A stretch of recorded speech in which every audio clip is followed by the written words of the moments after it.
Çdo ditë, veçanërisht gjatë vikendit, Prevalla mirëpret vizitor nga Kosova e rajoni.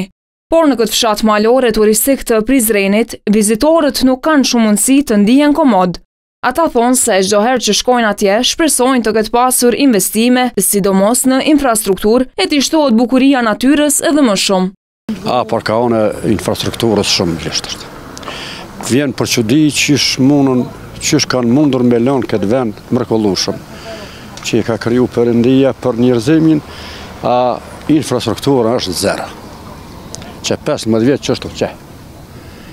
Asë një investim bon nuk kanë fare. Të domosdoshme po konsiderohen edhe tualetet publike.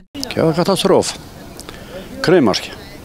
Të mi pas, mi aplëcu njerëzve, për më qëkur të vinë që me qenë, mi pas të na kushtat, për me mujtë me bo përshime. As kontenjerët aktual për mbeturina, sa ka Prevalla, se pas vizitorëve nuk mjaftojnë. Duhet më urbanizu ky vend, duhet më bo një projekt, njërë që me pas njerë ku me dalë.